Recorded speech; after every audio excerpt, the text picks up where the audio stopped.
Mais là, il s'adresse à Paro. On a dit que dans Parashat Varan, ça ne s'adresse pas au Bnei Israël. Dans Beau, on s'adresse au Bnei Israël. Dans Varan, ça ne s'adresse pas au Bnei Israël. Afin que toi, tu saches, Paro, que je suis seul sur terre, que je suis tout-puissant, que truc. On s'adresse à Paro, pas au Bnei Israël. Oui, Dan, vas-y. Te rappelle pas? Mais c'est pas possible.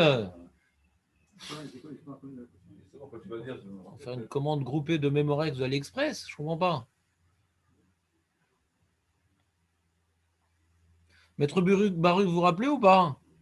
Sauver l'honneur, puisqu'on n'a pas sauvé les meubles. La question, après, tu veux la réponse. Non. Oui, la question, c'est vrai. Non, je pose jamais 3 fois la même question. Je posais 2 fois, ça suffit. Voilà. C'était dans ta fenêtre. Personne ne se rappelle la réponse quand même. C'est quand même un bon morceau de la Torah qui parle de ça. Toute la paracha de Vaïra parle que de ça. C'est le sujet de la paracha de Vaïra. C'est le titre. Les Makot, ouais, pour que Paro, ouais, voit qu'Hachem, c'est le Dieu, Hachem dans le ciel, et Hachem, il domine la terre. Hachem. Pourquoi on s'adresse à Paro, qu'on s'en fout de Paro? Parce que c'est lui qui domine le monde jusqu'à ce moment-là. Ouais, et donc Et donc, en montrant que Hachem est supérieur à lui, et il montre sa toute-puissance. Enfin, il montre qu'il n'y a pas de concurrence. Et donc? Et qu'est-ce qu'on s'en fout? Et donc?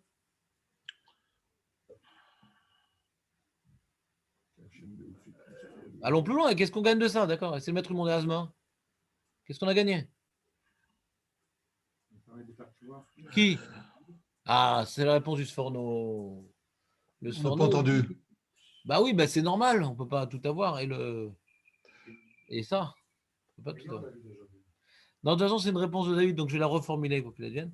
Mais non, il a très bien dit. Il a dit pour que Paro fasse tchouva. Alors, c'est un truc qui vous aurait choqué à un certain moment donné. Qu'est-ce qu'on s'en fout qu'il fasse tchouva? Qu'il crève la bouche ouverte. Sous pourriture de sa mère. Comme ça, on aurait dit. Ou de son père, je ne sais pas ses parents. Et bien, le surnom, il dit non. Tu vois que pour Hachem, comme on dit dans la Neila, le Rafet, ouais, je sais pas, Mitat Recha, et la Chouvela, je ne me rappelle plus tous les psukim qui sont rapportés là-bas. Hachem, il veut pas que même chez le Goy, il n'est pas si raciste, même chez le Goy, avant maintenant de frapper, Hachem, il met en garde, et lui, par il était au Vedadra, il était à côté de la plaque et tout. Il ne peut pas le frapper, comment dire, d'abord. Il envoie Moshe, il fait une atra'a, il va t'arriver ça. Il lui dit tout de suite Makat Bechorot pour lui dire la vraie atra'a la plus dure. Dès la première fois qu'il va voir Paro, c'est la première chose que Moshe lui dit. Ouais. Il y a une justice divine. C'est pas le Dieu régional des Juifs, ouais, qui vient maintenant sauver les Juifs et oh, les Égyptiens, je m'en fous, c'est des animaux. Non, non, c'est des hommes. Et la justice divine s'applique aux hommes, pas que aux juifs, aux hommes. Donc Paro doit être prévenu. Et Paro, étape après étape, on lui apprend. Hachem dévoile sa réalité dans tous les domaines pour qu'il soit en mesure d'avoir le libre arbitre, de faire le bon choix. Sinon Hachem ne peut pas le punir, sinon Hachem ne peut pas tuer son fils, sinon Hachem ne peut pas. Comprenez ou pas? C'est une notion importante, comme je pense ce qu'il dit le Forno. Non? Tu te rappelles de ça un peu? Il le dit à plusieurs reprises, le Forno, dans son pirouche. Bien sûr que c'est une raison. On apprend de là le Koach HaTshuva, que même un rachat comme Paro, Hachem il attend cette Tshuva, ce qu'elle va chomer alenu. L'oletiesh ma Tshuva. Paro, rachat, Hachem, il a fait tout ça pour le faire Tshuva. Truc de ouf. Deuxième raison, ouais, c'est que pour libérer les Juifs d'Égypte, il faut les libérer des Égyptiens. Il y a deux manières de les libérer des Égyptiens. Ouais. Alors c'est sûr que la sortie d'Égypte, il aurait pu, voilà, il éclate les Égyptiens et ils sortent. Il aurait pu faire ça Hachem en un coup, d'accord, et ils sortent. Oui, ils sont sortis d'Égypte, mais ils ne sont pas encore sortis des Égyptiens. Pourquoi? Parce qu'ils ont deux attaches aux Égyptiens.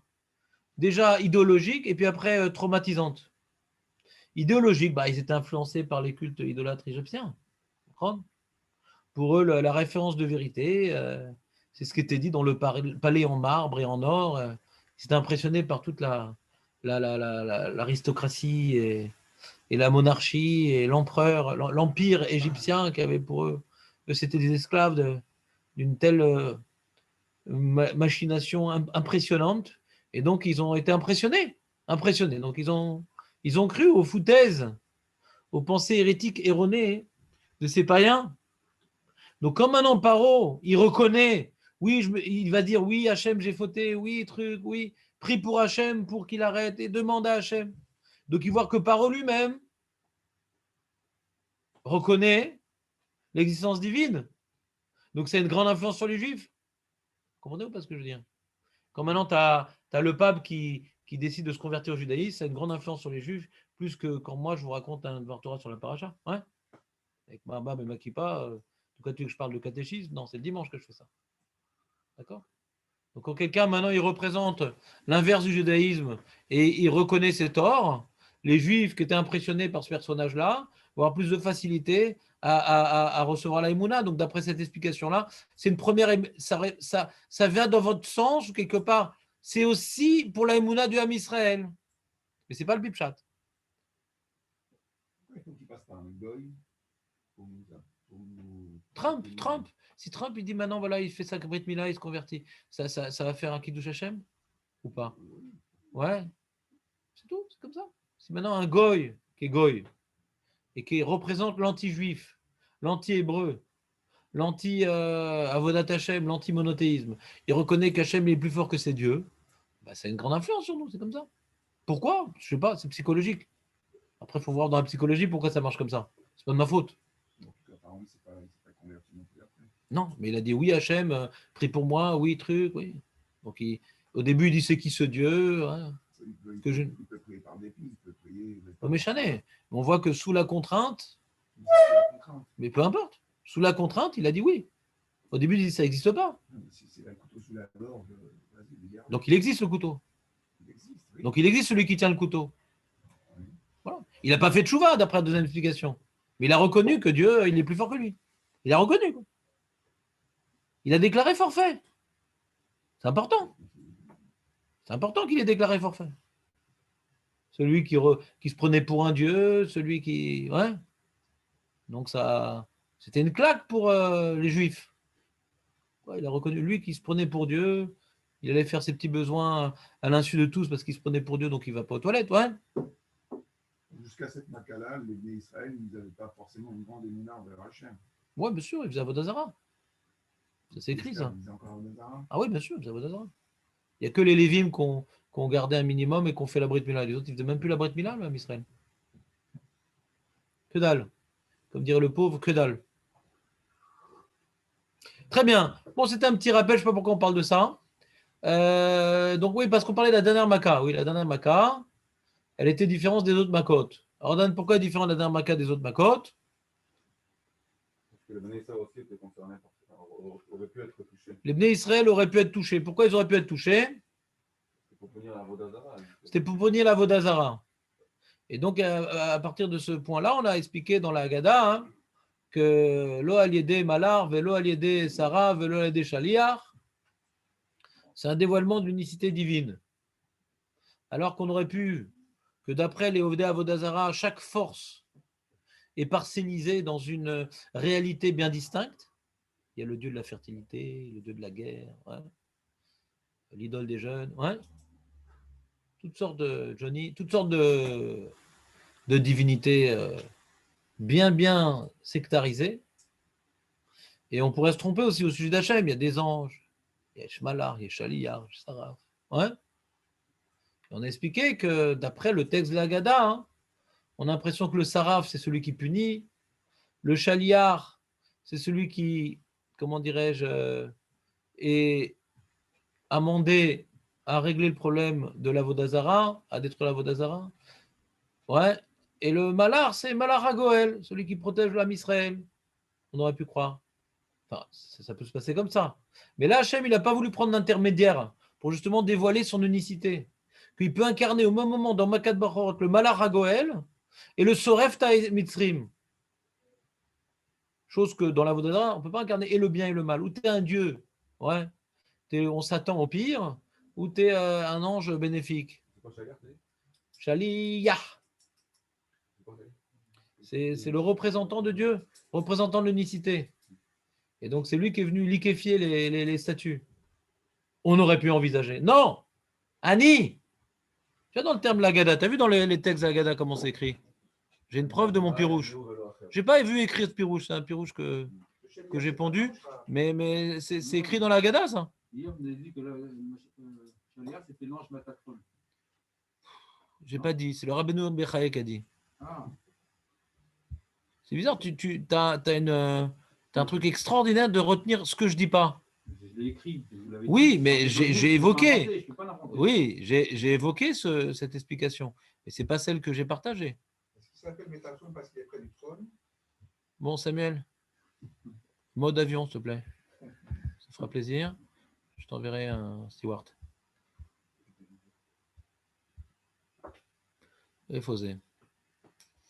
J'ai perdu la page. C'est quelle page? Non, c'est pas celle-là. C'est pas celle-là. C'est celle-là, normalement. Non. Encore un peu. Ça doit être celle-là. Non, encore un peu. C'est celle-là. Voilà. Alors, qu'est-ce qu'on va faire? Un partage d'écran pour les gens qui ont du mal à se déplacer, les pauvres. Alors, nouveau partage. Voilà. Voilà. Ils ont le partage d'écran. Et marqué Vetsinu Hachem et Mitzrayim. Donc, on a expliqué d'où on apprend qu'il est venu en personne. David, tiens voir. Confirmons l'analyse. Nous, on sait que c'est Hachem et il est venu tout seul. Nous, on voit ça du Passouk. Parce que moi, j'explique, tu ne te rappelles pas. Il y a une ségoula pour ça. Mais où c'est écrit dans le verset? Ça, c'est Chazal. D'où on déduit ça du verset, Dan? Bah, c'est les. Veiketi kol bechor. Quel rapport? Non. Il y a marqué Viotzienu Hachem et Mitzrayim. Sur ce passage-là, on dit Velo alide malar, velo alide sarah, velo alide shaliar, et là, Kajvouchou birvodo beatzmo. On est médaille de Viotzienu Hachem et Mitzrayim. Pourquoi? Comme dans le verset précédent, il y a marqué Hachem. Ça, on dit 2 fois Hachem. Ah oui, on répète Hachem. On a dit Hachem. Et on l'avait mis en facteur dans le verset précédent. C'est quoi le verset précédent, Dan? On dit comme ça. Dans le... Attends. On dit Veiketi, Ani Velo. Ah, Dan, s'il te plaît. On répète Hachem. Il y a d'abord la dracha du Passouk et après une illustration de la dracha. Dans toutes les drachot, c'est comme ça. On rapporte des psukim pour illustrer. Mais d'abord, il y a la dracha, on apprend un Passouk. Regarde. Il y a marqué Venitzak el Hashem Eloke avetunu veshma et kolenu veret onenu vet amalen vot lachasenu. D'accord? Donc il y a marqué Hashem. Venitzak el Hashem. Ouais. Vayar et onenu. Il n'y a pas marqué Vayar Hashem et onenu. Tu vois que c'est en facteur Hashem. Il y a marqué Vayar et onenu. Onienu. Ouais. Et après, le pasouk d'après, c'est nous Hashem. Pourquoi on dit Hashem? Laisse-le en facteur. Donc c'est Hashem qui a été Motzi Otanu. Comme ça, il explique les Mefarshim. Après, on dit chez Nehemar, on a une confirmation de ce diouk. Il y a un diouk. Il y a une confirmation. Va avarti beret Mitzrayim balayla azeve keti kol bechor beret Mitzrayim adam bad mehemar. Donc veiketi. Ouais, très très bien. Après, on te dit va avarti beret Mitzrayim balayla azeve ani. Vélo malar. Moi, comment j'explique ce avarti? Avarti pour protéger, quoi. Comme la ravor à lave, ouais. Passe au vert. Après, Beketi kolbechor etren ani velo saraf. Donc tu vois que le saraf, il est lié à la maka. Ou bechol elohe mitzraim ese shefatim ani velo shaliar. Donc tu vois que le shaliar, c'est pour frapper. On aurait pu croire que c'est pour frapper les idoles. Non, c'est Hachem qui s'en est occupé. D'accord? C'est clair, Dan, ou pas? Et qu'est-ce qu'on apprend de tout ça? Eh bien, c'est pour justement nier la Vodazara. La Vodazara, chaque idole, elle s'occupe d'une force particulière. Mais là, il y a deux forces opposées qui ont été prises en charge par Dieu. Et il était malach à Goël, entre guillemets, protégé, et il tuait les Égyptiens. Ouais. Donc c'est venu du fait qu'il n'a pas pris d'intermédiaire, il est venu, comment dirais-je, démentir les croyances idolâtres. Je ne connaissais pas celle-là, Don. Bon, elle est cette semaine. Ça, c'était un hidouche qu'on a eu C'est hier, quoi, non? C'était hier, je crois. C'était hier. Ensuite, il y a un autre édouche.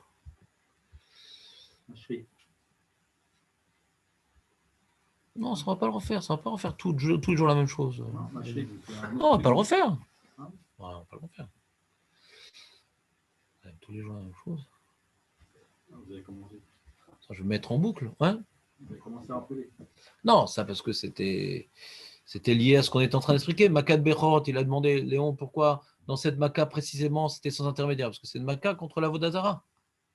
Et la Vodazara, c'est les intermédiaires. C'est qu'ils ont cru dans les intermédiaires. D'accord? Alors que les autres Makot, c'est montrer la toute-puissance. Ouais? Toute puissance, que ce soit par Hachem, par la nature, peu importe. Le fait que c'était prémédité. Peut-être c'est des coïncidences de catastrophes naturelles, ce qui s'est passé. Comme les abrutis d'Apicorsim, ils disent ouais, non, parce que là c'était un volcan avec de la neige, et là c'était une macatarbée, ça arrive, et puis là les fauves, parce que comme il faisait très chaud, alors ils sont tous venus comme dans le Corona, ouais, tous les animaux ils sont venus dans la ville, ouais. On peut toujours expliquer, comment dirais-je, c'est difficile, certaines macates recherche, je sais pas comment on s'arrange, mais parce que ouais, mais il y a marqué dans le passou qu'ils ne pouvaient pas bouger de l'endroit où ils étaient. Non, d'accord, mais il y a le vidéoclip, il y a les clips, mais pourquoi il ne bougeait plus? Dans le clip, il bouge normalement. Pourquoi c'est une photo? Pourquoi il ne bouge plus, le mec? Pourquoi ils sont scotchés? Ça, comment on explique ça, le mec? Comme ça, en train de boire son verre d'eau, bien en train de bailler pendant 3 jours. Comment on explique ça? C'est difficilement explicable. C'est dans le pchat, quoi, qui ne bougeait plus. Ouais. Bon, l'histoire aussi de la grêle avec du feu dedans et l'histoire de la neige avec le volcan, bon, il faut vraiment être pas scientifique pour pondre des histoires pareilles, quoi. Pour moi, avant d'être scientifique, je suis hérétique. Alors viens, on crée une réalité qu'il n'y a plus aujourd'hui, mais imaginons que ça existait à l'époque. Mais ça ne répond pas à la plus grande question. Ouais. Pourquoi ces plaies elles sont venues au moment où Moshe il a dit qu'elles viennent, quoi? Ça ne répond pas, quoi. Le problème, il est toujours là. Le miracle, c'est pas qu'on est obligé de créer des réalités que dans la nature, elles n'existent pas. C'est pas ça forcément le miracle. Le miracle, c'est ça vient quand Hachem il dit que ça vient. Vous comprenez ou pas? Pas besoin que ça soit une réalité martienne. Ouais. Mais bon, ils sont tellement engagés dans le non-respect de toute morale qu'ils vont être prêts à dire les choses les moins scientifiques possibles pour s'en libérer. Donc, c'est pas nouveau, quoi. En tout cas, là où j'ai eu des difficultés dans la Gada, et c'est dommage parce que d'après moi, c'est la partie la plus importante de la Gada qui est pour moi la moins claire. C'est que comme la partie essentielle de la Gada, c'est quand même d'expliquer la sortie d'Égypte, ouais, les Saper Betziat Mitzrayim. On a dit que l'enjeu d'être Messaper Betziat Mitzrayim, c'est pour prendre conscience de tout ce que Hachem il a déployé en notre faveur. Et pourquoi il a fait tout ça? Ouais, pour faire de nous son peuple. Et quand on vient faire la synthèse entre regarde tout ce qu'il a fait pour nous et pour faire de nous son peuple, donc à Karatatov, il nous a pris pour peuple, ben on va faire les mitzvot, quoi. Altikra Hagamatzot et la Hagamitzvot. Ouais, on est Chogeg, le joug des mitzvot à Pessah. D'ailleurs, c'est une fête de joug. Ouais, tout le nettoyage et toute la matzah et tout. On ne peut pas ressentir un tel joug à Sukkot et à Shavuot. Pessah, c'est vraiment la fête du joug. On sent un vrai joug. Et on se réjouit du joug. Hagamatzot. C'est pas Tchabéav, version bête. Non. Il faut voir que c'est un privilège. Hachem nous a pris de force, on est sorti Bechipazon, mais pour faire de nous ses représentants. Donc c'est comme un père qui s'occupe de ses enfants. Avant de vous développer la partie que j'ai du mal à comprendre, j'aimerais revenir sur ce point-là qui est très important à mes yeux. C'est qu'il ne faut pas oublier du tout, c'est ça l'enjeu spécial de Pessah. L'enjeu de Pessah, la soirée de Pessah, c'est pas de raconter tous les miracles, tous les trucs. C'est très important de raconter les miracles. Pourquoi c'est important de raconter les miracles? Mais on n'est pas quitte. Pourquoi c'est important de raconter les miracles? Parce qu'on voit tout ce que Hachem il a fait pour nous. D'accord? Il n'a pas dit, moi, il nous a pas arraché comme ça, allez, sortez tout de suite, sinon je vous éclate. Regarde, d'abord, il nous a montré comme quoi il a puni les Égyptiens Mida Kenaged Mida, ouais, pour nous libérer du traumatisme, pour voir la justice en notre faveur. Ouais, donc on voit que Hachem, il a déployé beaucoup de choses pour nous, avant de nous prendre pour peuple de manière forcée. Parce que le Chipazon, c'est vous a pris de manière forcée. On n'a pas choisi de sortir d'Égypte. On a été poussé par les Égyptiens. La preuve, un homme, il ne sort pas dans le désert sans préparer ses provisions. Donc, s'il est sorti, c'est qu'on était forcé. Donc, le fait que le pain n'ait pas pu lever, ça prouve bien qu'on était forcé. C'est le pain de la soumission. Lechem Rani. Le pain de la dépendance. Le pain de la soumission. Ouais? Vous voyez ou pas? C'est aussi qu'on connaît tout ça, Jérémy. D'accord? Ce que j'aimerais vous rajouter cette année, il y a une question dans les poskim assez importante qui dit la chose suivante. Toute l'année, on a la mitzvah de raconter la sortie d'Égypte. Enfin, de raconter. De se rappeler de la sortie d'Égypte. D'accord? La mitzvah de se rappeler la sortie d'Égypte. Mitzvah toute l'année. Bah oui, on fait ça dans le Kriyat Shema. C'est dans la Gada d'ailleurs, avec Rabbi Eliezer Ben Azaria, etc. Dans le Kriyat Shema du matin, on faisait la troisième partie du Kriyat Shema dans lequel, ouais, tu me le fais la tunisienne avec les narines.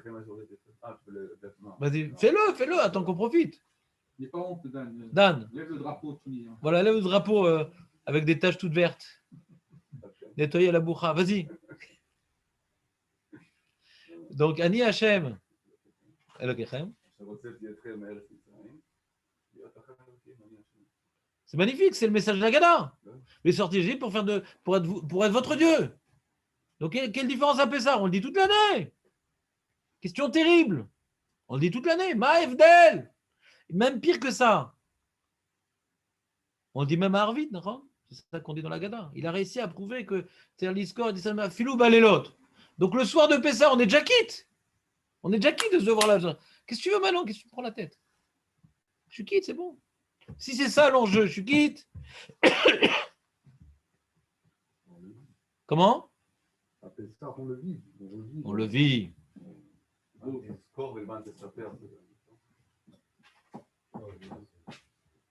Une courte phrase pour dire que c'est Non, vous voulez dire la chose suivante. Vous voulez dire, il y a par exemple, toute l'année, on doit faire tchouva, mais à Saint-Met tchouva, on met le paquet et après, c'est les miettes pendant l'année. Ouais. Toute l'année, il faut se rappeler, mais le paquet, il est à Pessah, c'est ça que vous voulez dire. Ouais. Moi, je ne veux pas dire ça. Je ne dis pas que c'est faux. Attention, je ne dis pas que c'est faux. C'est même écrit dans des livres très sérieux de rabbanim qui incommensurablement plus élevés que moi. Donc, je ne dis pas que c'est faux. Moi, ce qui m'intéresse ici, c'est que je réponds à deux questions. Il y a une première question. Quelle différence entre se rappeler de la sortie d'Égypte toute l'année et à Pessah? Donc, vous avez donné une forme de réponse. J'ai une deuxième réponse. Une deuxième question à laquelle je voudrais répondre. Vegata les bincha. Les bincha. C'est pas ça, mais Vegata les bincha. Il ne faut pas oublier. Il y a un enjeu du ben ici. Toute la gada, elle tourne autour du ben. On va prendre le plateau, on va se laver les mains pour que l'enfant y demande. Ouais. C'est une soirée pédagogique, ouais. Et si tu n'as pas d'enfant, ben, tu fais comme si tu avais en face des enfants et on va faire le même simagré. Et si tu es tout seul, alors tu es ton propre enfant et tu te parles à toi-même. D'accord? On garde le même cédère de se poser des questions, des trucs. Comme un enfant, ah papa, mais pourquoi? C'est quoi ce Vigata Lebitra qui est écrit dans la Torah et qui est mettre ce qu'on accomplit au pied de la lettre dans la Gana? Tout le cédère, il est comme un père qui parle à ses enfants. Et on voit que à chaque fois que la Torah elle vient parler des questions sur les mitzvot de Pessah, c'est un fils qui demande à son père, d'accord?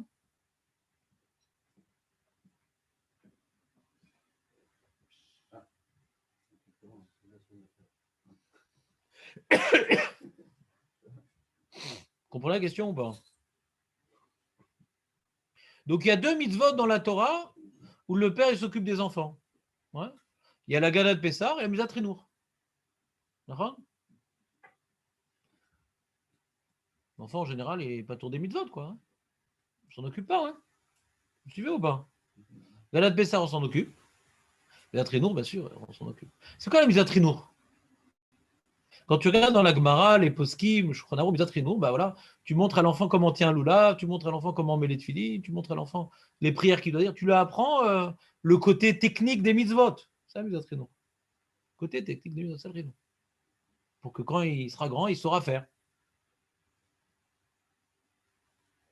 Donc tu apprends le joug des mitzvot. Tu es obligé de faire ça. Tu as mangé, fais le birkat Amazon. Va à la prière, fais ta prière. Nani, naner. Le problème, c'est que ça ne suffit pas, quoi.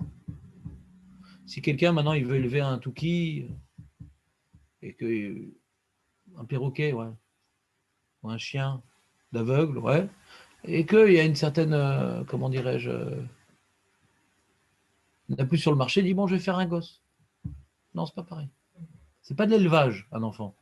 C'est pas on lui apprend comme l'ours à danser et l'enfant il va danser, non. Celui qui n'a pas d'enfant pourrait le croire, mais celui qui a des enfants, il sait que c'est pas comme ça que ça marche. C'est pas parce qu'on lui a montré un acte répétitif qu'il va continuer à le répéter gentiment et docilement. Non, ça marche pas comme ça. Donc comment on accomplit cette Misat Réno? Comment c'est possible d'accomplir cette Misat Réno? Alors c'est à Pessar qu'on accomplit la Misat Réno. Toute la Misat Pessar, c'est Misat Réno. Il gagne pas les binra. Parce qu'on a dit qu'on apprend toute l'année à l'enfant le côté technique des mitzvot. Ouais. Mais ce qu'on lui apprend, c'est quoi une mitzvah? C'est quoi une mitzvah, Bichlam? Un mitzvah est constitué de deux éléments. Betsivanu, qu'on fait une Betsivanu, on a un devoir. C'est un joug. Ce qu'on a appris à Pessah, c'est un joug. Tu n'as pas le choix, on nous a sorti forcé. Ah bah la Shaki des chats, nous, Bemizotam. C'est une doucha. C'est un privilège. Il y a un joug, mais c'est un privilège. C'est-à-dire que comment Hachem nous a sortis d'Égypte? Comment Hachem s'est comporté avec nous en Égypte comme un père se comporte avec son enfant? Que quand l'enfant il fait des bêtises, bah, le père il doit le forcer à faire des choses pour son bien. Et pourquoi l'enfant il écoute? Pourquoi un enfant il est susceptible d'écouter son père quand son père lui interdit de faire quelque chose qu'il aime bien faire? Quelle est la force? Quel est le moyen de donner à l'enfant les forces d'écouter? L'amour. L'amour, ce n'est pas des paroles, l'amour, c'est des actes. Plus tu as déployé des efforts pour ton enfant dans son intérêt et qu'il a vu que c'était dans son intérêt et que c'était un amour inconditionnel, pas parce qu'il a rangé sa chambre, pas parce qu'il a de bonnes notes, plus qu'il sent qu'il est important à tes yeux, et plus il aura la force, l'énergie et la volonté, ouais, de suivre une discipline qui ne lui plaît pas. Un enfant n'aime pas la discipline. Je vous dis un secret, personne n'aime la discipline. Relisez le Sefer Bamidbar. Personne n'aime la discipline. Il dit, ah, mon enfant, il n'aime pas aller à la tefila. Il est honnête, mais toi, t'aimes bien. Lui, il est honnête au moins. Toi, t'aimes bien la tefila. T'es adulte, t'as pas le choix, t'as fait tchouva, faut y aller. Si je viens pas, ils vont dire, t'étais où? Mais tu kiffes la tefila. Quand il y a un khatan et qu'on saute les tachanonim, t'es content pour le khatan ou pour pas faire les tachanonim? Celui qui kiffe la tefila, qui lève la main.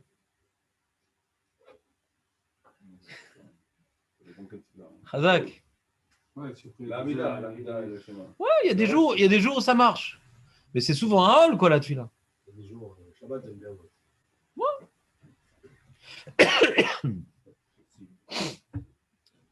Comme toutes les mitzvot, on apprend à apprécier les choses dans lesquelles on s'investit. Mais naturellement, la tefila, c'est relou.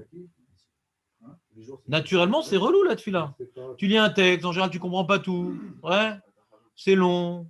Il faut se déplacer, il faut se lever du lit. C'est beaucoup de sacrifices, la tefila. Comme dans toutes les choses dans lesquelles on a appris à sacrifier, on s'y attache à la longue. Alors on peut s'attacher à la tefila, je suis d'accord. Mais ce n'est pas quelque chose de naturel. Donc il ne faut pas s'étonner pourquoi l'enfant, il n'aime pas ça.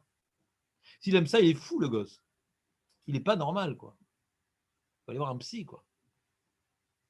Des fois, il veut faire comme son père. Ouais, exact. Oui, quand il est tout petit, ça, c'est quand il est tout petit, au début. Il croit qu'il est grand, il vient à la tefila, etc. On lui donne le pékeler, il est content. Ouais. Mais après, quand on commence à grandir, bon, le pékeler, combien on peut le faire grandir, le pékeler? On va lui mettre à Xbox dans la sac à dos pour aller à la tefila, quand même. Toi, le Kouda, tu dis que ce soir, on lui donne quoi, le terme? Attends, je suis en train d'expliquer. Je voulais mentionner le Xbox, j'ai des pourcentages, j'ai un message publicitaire. On est financé par Xbox. Samuel, mode avion, s'il te plaît. Sinon, je t'envoie le steward, il est 3e dan de karaté. On reprend. Donc, le chinour, comment ça passe? Ouais, c'est une autorité, mais c'est de l'amour. C'est deux choses, le chinour. Amour et autorité. L'amour, il se traduit par des actes inconditionnés. Et l'autorité, en brera à donner. On ne change jamais de... On a dit, on fait. Kemoshe Hachem. Ouais. Gozer ou Mekayem. Ata Gozer, Ata Mekayem, c'est l'autorité. C'est non, mais papa, s'il te plaît. Bon, d'accord, la prochaine fois. Il n'y a plus d'autorité. Kemo Midatadin. En. Amarti Ata Ose. Alors, c'est vrai que le Ravir, je dit la chorma dans le chinour, c'est de se taire, parce que des fois, on dit des choses qui ne sont pas adaptées à l'enfant, qui pas. Maintenant, il est fatigué, donc il ne va pas pouvoir le faire. Et comme tu as demandé quelque chose qu'il ne va pas pouvoir le faire, il a appris à désobéir. Il a appris que ton autorité, elle n'est pas absolue. D'accord?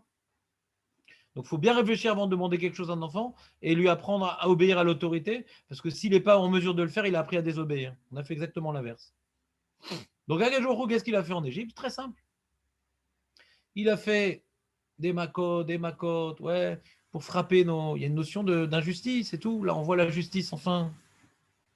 Tout ce qu'on a travaillé, Veyatsu Beruch Gadol, on a fait tout un shur, tu te rappelles, Dan, sur Veyatsu Beruch Gadol. Un grand yesod sur Veyatsu Beruch Gadol. Dans Brit Banabetarim, avec Jochou, il annonce à Abraham Avinu, ta descendance, elle va être dans un esclave et tout, esclavage terrible, ils vont souffrir et tout, mais ils vont sortir avec plein d'argent. Complètement ridicule comme information, a priori. Parce qu'ils vont sortir avec plein d'argent qui s'en fout. Tu vois là, ton fils, il va passer par une période de vie atroce pendant 30 ans et tout, mais il va recevoir plein d'argent. C'est comme le noir qu'ils ont tué les Américains là-bas à Minneapolis, ouais, ils ont donné à la famille, je ne sais plus, 21 millions de dollars. Ils s'en foutent, ils l'ont tué le noir. Ça s'appelle travail au noir. Son travail, il a reçu plein d'argent. Ouais. Ils s'en foutent, il y a de ces rouge gadol, s'il est mort le mec, il est brisé. Ouais, il revient. Alors on avait expliqué, ça prouve que tout ce qu'on va aller en Égypte, tout ce qu'on va leur travailler là-bas, Hachem nous envoie dans notre intérêt pour nous construire, pour nous habituer, pour nous discipliner, pour nous solidariser les uns avec les autres, qui est plus les deux familles, Léa, Rachel, etc. Arriver, on est tous juifs face à l'ennemi, etc. Toutes les grandes valeurs du Ham Israël vont pouvoir se matérialiser en Égypte, ce qu'on appelle le cour à Barzel, le creuset de fer qui enlève toutes les impuretés du l'or pour que ce soit un or pur. Vous me suivez ou pas? Soumettre, mais pas uniquement. Arriver aussi Nardout. Pas uniquement. Arriver à comment dirais-je, à être reconnaissant. Parce que tellement on était arrivé loin d'Hachem, Hachem aurait pu nous abandonner. Parce qu'on s'est assimilé en Égypte. C'est pas qu'on a été puni parce que Hachem a prévu qu'on soit puni. Ouais, c'est toujours la grande question. Qu'est-ce qu'on remercie Hachem? De toute façon, c'est lui qui nous a mis en Égypte. Merci de la sortie d'Égypte, mais c'est toi qui nous as mis en Égypte. C'est quoi la réponse à cette question terrible, Dan? Elle est terrible, cette question. Une bonne partie de la Gada, c'est remercier Hachem. Merci Hachem. On était quand même responsable de ça aussi. Les enfants, quand tu les éduques un peu durement ou n'importe quoi, ils te remercient après. Ou ils te demandent. Regarde, c'est intéressant ce que tu dis, mais là, je parle d'une autre question. Je suis en train de demander pourquoi on remercie Hachem, ouais, de nous avoir pas mis en Égypte, de nous avoir sortis d'Égypte, pas de nous avoir mis en Égypte. Dans la Gada, on remercie jamais Hachem de nous avoir mis en Égypte. On remercie pas ça. Non, écoute-moi, Shlomo. Ce que tu dis, c'est tout à fait dans le sujet du cours, mais ça ne répond pas à la question que je suis en train de demander maintenant. Ouais. Que on ne remercie pas Hachem dans la Gada de nous avoir mis en Égypte. On ne remercie pas Hachem. Ça, c'est le maror. On remercie de nous avoir libérés. On pourrait dire, mais c'est lui qui nous a mis. Pourquoi on remercie? Mais c'est lui qui nous a mis là-bas.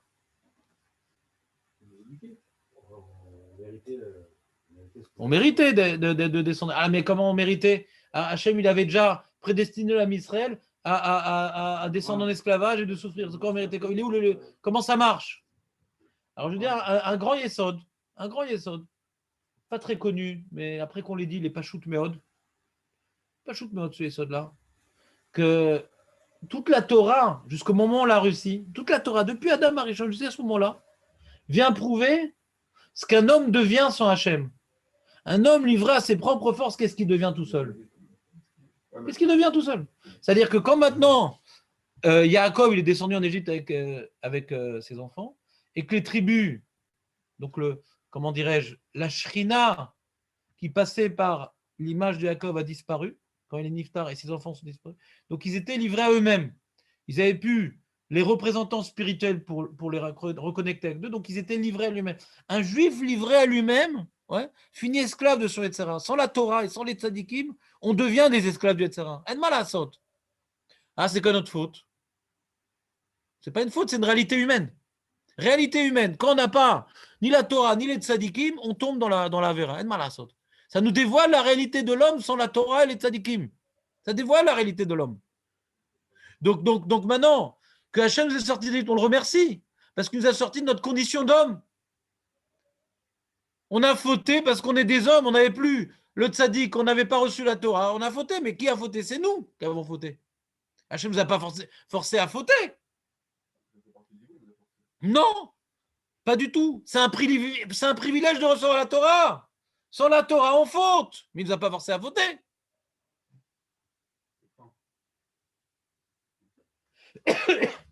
C'est on remercie Hachem de nous en donner la Torah, qui est le mode d'emploi qui nous permet de pas être des esclaves du Yetzer Hara. On aurait pu être des tzadikim aussi. On aurait pu avoir des tzadikim. Comment ça? Il aurait pu avoir d'autres tzadikim après avoir Misra et Yaakov. Il y a eu Yosef, les enfants de. Ouais, et quand ils sont morts, il y a marqué que le Shiboud il a commencé quand les Jvatim sont morts. Ouais, mais puis il aurait pu avoir après eux d'autres tzadikim. Non, le feu, il était contenu dans Yaakov. C'est le contact direct avec Yaakov. Après il s'est estompé pour deux raisons.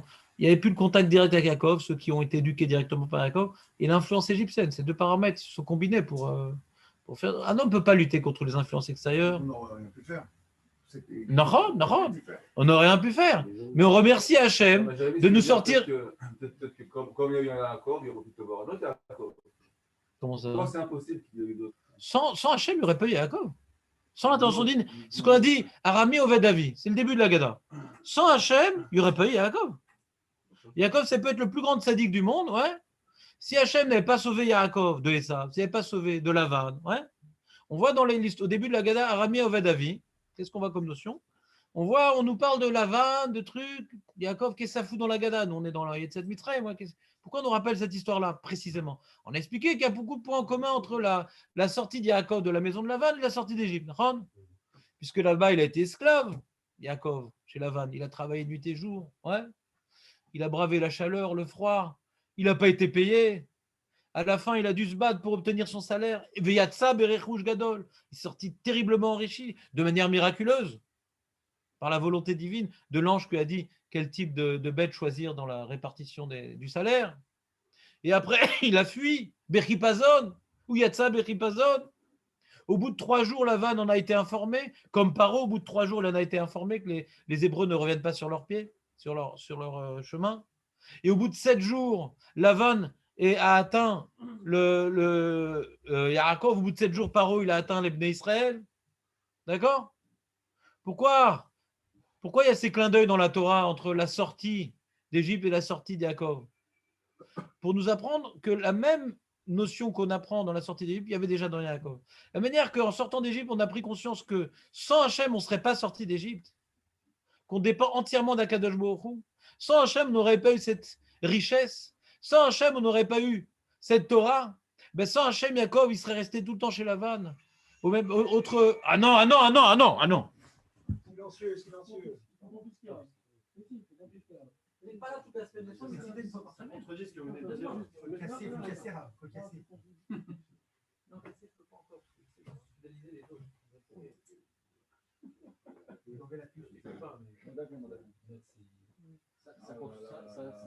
On reprend. Ça contredit un peu ce que vous venez de dire concernant l'Israël. Même Yaakov qui était tzaddik lui-même. Même Yaakov qui était tzaddik lui-même. Attendez, il y a un cours. Il y a où Assieds-toi. Même Yaakov qui était tzaddik lui-même, il a dû subir l'esclavage et. Qui? Yaakov. Ouais, d'accord. Ouais, c'est-à-dire que l'Israël, même s'il y avait des tzadikim encore, c'était peut-être prédestiné, quoi qu'il arrive, à aller dans la souffrance d'Égypte. Non, d'accord qu'il devait subir l'esclavage de Yaakov parce qu'il a fauté. Yaakov, il a fauté. Il a fauté, bien sûr, il a fauté. On avait fait tout un cours sur ça. C'est qu'il avait 2 chemins pour se comporter face à Esav et il a pris le chemin de la Ramaout que sa mère lui a proposé. Donc il a dû prouver qu'il était plus fort que le Ramaï. Tu as choisi le chemin de la Ramaout. Alors tu vas chez Lavan, Arami, Ramaï, ouais, et montrer que tu as mis de Gaber Alzé. Il y a tout un développement sur ça. Mais de toute façon, Hachem a envoyé des épreuves à Yaakov, et Hachem a envoyé des épreuves à Yitzhak, et Hachem a envoyé des épreuves à Avram. C'est parce que tu es tzaddik que tu n'as pas d'épreuves. D'accord? Mais Yaakov, dans son esclavage, il n'est pas devenu Oved Avodah Zarah. La question, elle est, Hachem nous a plongé dans une situation où on s'est éloigné d'Hachem. Ouais. Ça s'oppose au libre arbitre. La question, elle était par rapport au libre arbitre. De toute façon, c'était prédestiné qu'on tombe dans ce marasme matériel et spirituel. Ouais. Alors que là, non, il a eu des épreuves. C'est pas du tout le même sujet. Que Avram Yitzhak Yaakov a eu des épreuves pour se construire. Ça, tout le monde a eu ça. Même tu peux être sadique et avoir des épreuves. On est Ayom la Sotam, Machar les Kabel Sra. Mais là, l'esclavage qu'ils ont eu, c'est pas ça qu'ils ont été en esclavage. C'est qu'ils sont devenus Ovdei Avodazara. Et Hachem nous a sortis de l'Avodazara. Hachem nous a sortis de ses traumatismes. Hachem nous a sortis d'une situation. Yaakov, il était sorti, ouais, non pas d'une régression spirituelle.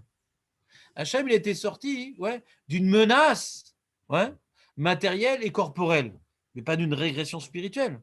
Nous, quand on parle, on fête la sortie d'Égypte, on fête un remerciement à Dieu qu'il a fait de nous un peuple saint. Ce n'est pas uniquement une sortie d'Égypte. Il nous a sorti des croyances égyptiennes. Il nous a donné la Torah. Ça, c'est pas, il n'y a pas cette Nikoudala par rapport à Yaakov. Il n'a pas donné à Yaakov la Torah quand il est sorti de chez Lavan. Ouais. Il n'a pas la même gratitude que nous, on a. Nous, on a reçu la Torah en sortant d'Égypte. C'était le but. Ouais. Comme écrit à plusieurs reprises. Ouais. Shlach et ami, Avdouni. C'est le but de la sortie d'Égypte. Renvoie mon peuple afin qu'il me serve. C'est le but. Yaakov, il n'a pas eu ça. On n'a pas vu qu'il a servi mieux Hachem après qu'il soit sorti de chez Lavan. Mais il a vécu un avant-goût de la sortie d'Égypte, ouais, qui à son niveau l'a amené aux mêmes conclusions qu'on devait tirer, nous, quand on est sorti d'Égypte, que sans Hachem, on n'aurait pas pu devenir ce qu'on est devenu. Sans Hachem, il n'a pas pu fonder une telle famille aussi importante, parce que dans la souffrance, il travaille nuit et jour. Comment il a eu tant d'enfants? C'est comme les Hébreux en Égypte, comment ils ont eu autant d'enfants? Ouais. Comment il a pu sortir enrichi avec un tel Ramaï alors qu'il était Ishtam, Yoshev ou Alim? Tout ce qu'il a pu recevoir, en plus de ce qu'il n'avait pas, ouais, c'est Hachem qui lui a donné. Donc, c'est-à-dire, pour nous apprendre ce que va nous apporter plus tard à ses descendants, ouais, la sortie d'Égypte. Reconnaître que tout ce qu'on a reçu, ça vient d'Hachem. Et sans Hachem, on n'aurait pas pu arriver là où on est arrivé. Sauf que la sortie d'Égypte, on a reçu quelque chose que Yaakov n'a pas reçu, Torah et Mitzvot. D'accord? C'est la grande différence. Et pour recevoir Torah et Mitzvot, eh ben, la période, puisque ce n'était pas des tzadikim, la période de 210 ans dans laquelle ils étaient en Égypte, ils ont tout perdu. Même la Mila, même la relation avec les Mitzvot que ils ont tout perdu. Pas uniquement leur force de travail, pas uniquement leur argent, pas uniquement leur, leur position sur la terre d'Israël, ils ont tout perdu. Pratiquement, même leur identité. Pratiquement, pas complètement, pratiquement. Ouais. Ils ont tout, et Hachem nous a tout rendu. Donc on remercie Hachem. Pourquoi? On dit pourquoi on remercie? C'est Hachem qui nous a mis en Égypte. Donc c'est lui qui nous a fait perdre tout ça. Alors face à ça, on a répondu non. C'est-à-dire, quand maintenant Hachem ne manifeste plus sa présence, ne nous dirige plus dans quel chemin il faut aller, comme il a fait avec Avraham, Yitzhak et Yaakov. Il les a dirigés, Avraham, Yitzhak et Yaakov. Ben voilà ce qu'on devient sans la direction d'Hachem. On tombe dans la Vodazara, on tombe dans la dépression, on tombe dans... C'est ce qui arrive. Donc, quand la sortie d'Égypte nous a donné le mode d'emploi pour qu'on soit tout le temps dirigé par Hachem. Ah, mais il n'est plus là, Hachem. Si, la Torah, c'est Hachem qui nous dirige. Si on n'étudie pas la Torah, eh ben, on retombe dans l'esclavage. Ouais. Ou du Yetzerara, ou de l'argent, ou du travail, ou n'importe quel le méchané. C'est-à-dire, si on ne suit pas l'obéissance à Kadosh Baruch Hu, on retombe dans des situations comparables à ce qu'on a pu vivre sous certaines formes en Égypte. Ce qui s'est passé avec la Shoah, on n'est pas là pour expliquer l'histoire. Ouais. C'était une période d'assimilation mais incroyable. Ouais. Ils ont abandonné, le Ham Israël ne se sentait plus dirigé par Hachem. Ils sont retombés, mamash, Galout Mitzrayim. Tu vois les camps, c'est Galout Mitzrayim, quoi. Je sais pas. Ouais, il y a beaucoup de points en commun en tout cas. Des hommes, là-bas, ils étaient considérés comme des esclaves. Là-bas, c'était plus des hommes, ils leur ont mis des millions. Je sais pas, si tu veux, je sais pas. J'ai pas assisté au film des esclaves truc, mais marqué il se faisait massacrer. Paro, il se baignait dans le sang des enfants qu'il était chauffé. Je sais pas. C'est-à-dire, il y a certains midrashim, on voit qu'il y avait une cruauté comparable, quoi. Maintenant, mais c'est pas 210 ans. Hein. Cette période où Paro était pas.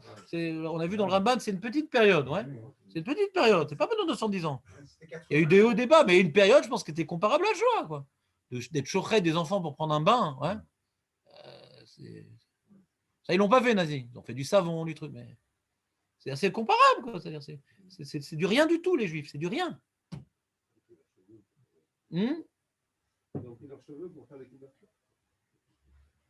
C'est pire, c'est mieux, c'est comparable. C'est comparable, c'est-à-dire, On n'est pas obligé de donner des notes, ouais. Ouais, On n'est pas à l'école ouais. des femmes. Mais en tout cas, on voit qu'on a été plongé dans une situation que je pense certains juifs religieux ont dû dire bah, c'est ce que nos ancêtres ont vécu sous Paro, quoi.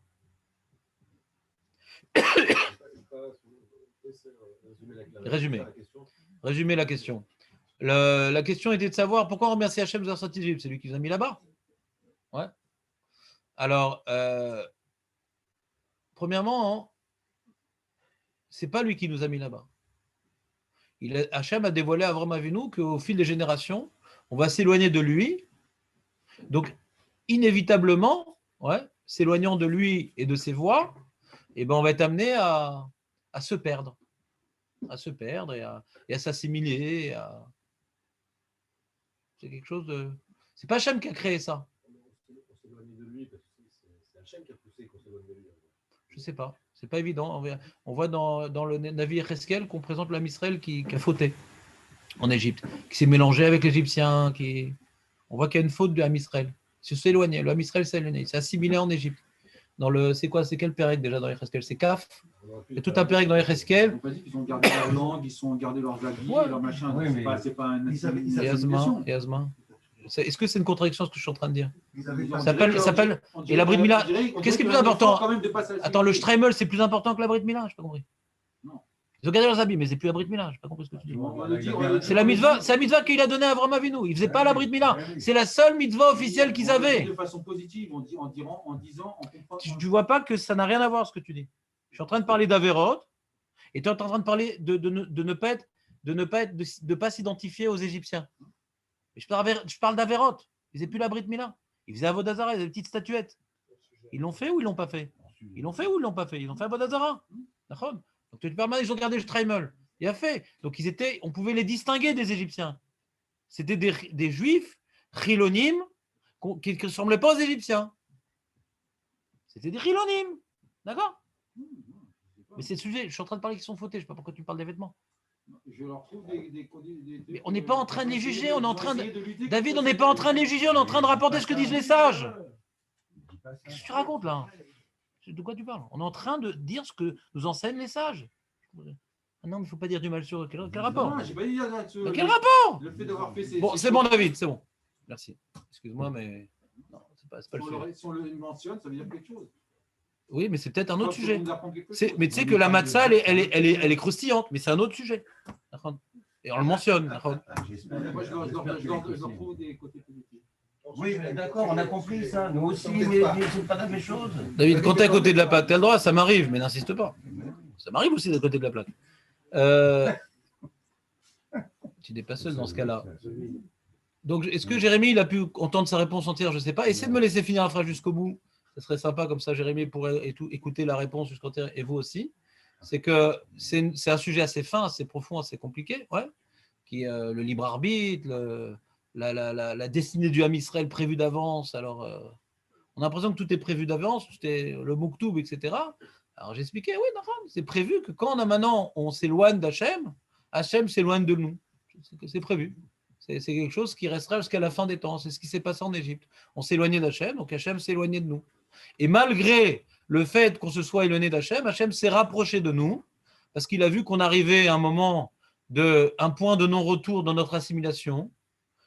Il a entendu dans nos cris une agonie qui dévoilait que l'âme Israël est en train de perdre toute possibilité de revenir par la suite à Hachem, tellement ils sont rentrés dans une touma, dans un éloignement de leurs valeurs de base.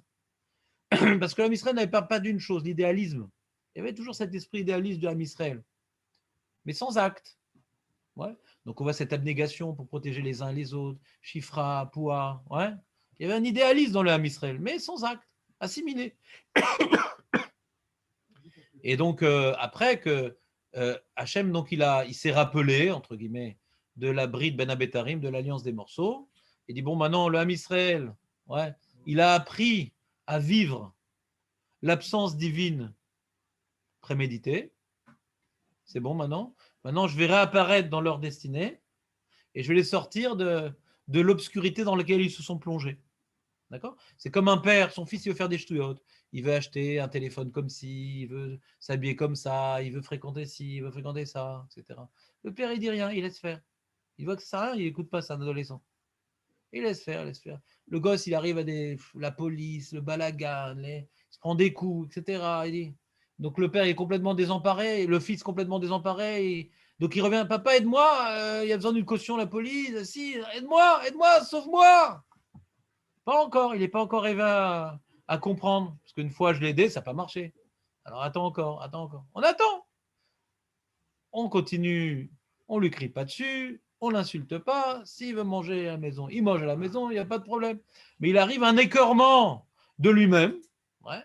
Et là, quand il arrive à un écœurement total, il a vu que c'est quoi de s'éloigner des bons conseils de son père, on arrive à voir. Là, il va réécouter sérieusement les bons conseils du père.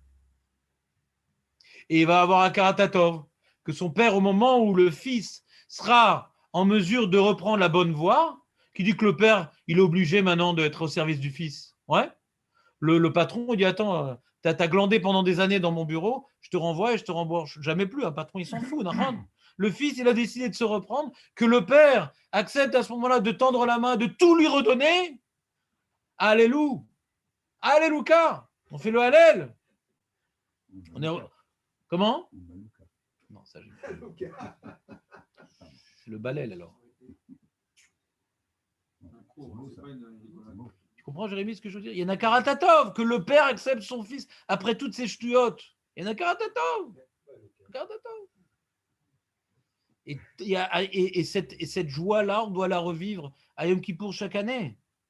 On s'est éloigné d'Hachem. Hachem dit, bon, allez, je suis prêt à effacer tes ch'tuyotes.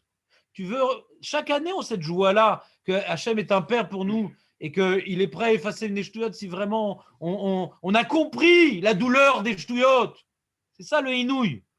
On a compris la douleur des avérotes, combien on souffre par nos ch'tuyotes. On a compris que ça ne vaut pas la peine.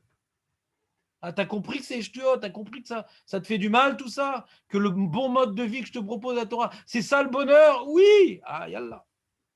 T'es mûr. On recommence. Comment? On n'a pas eu la Torah. Donc, on reprend. Donc, je voulais expliquer que Vegata les Bincha, c'est une grande soirée Trinour, si on a un enfant ou si on n'a pas pour nous-mêmes. Ouais. Et le Trinour, il est fondé sur 2 points. Le Trinour, c'est une autorité, recevoir le joug des mitzvot, donc c'est la matzah. La matzah, c'est les mitzvot. D'accord? Mitzvot, matzot, ça s'écrit pareil dans la Torah. Donc, on reçoit sur nous le joug des mitzvot, l'autorité du Père. Mais on n'aurait pas reçu les matzot sans le korban Pessah. C'est pour ça qu'avec le korban Pessah, on mange des matzot. Al matzot ou marum yochlu. Korban Pessah, c'est mazé Pessah, Passar. Rachid donne 2 traductions de Passar. Ouais. Au lachon diloug, au lachon chemla. Passar, on n'était pas méritant. On n'était pas méritant, mais comme on a fait un acte symbolique qu'on se sépare de l'Avodazara, même qu'on n'était pas séparé de l'Avodazara, mais on a fait le premier pas, Hachem, il fait l'enjambé. Tu fais le premier pas, il fait l'enjambé. Le papa fait l'enjambé pour notre premier pas. Pas mal ça.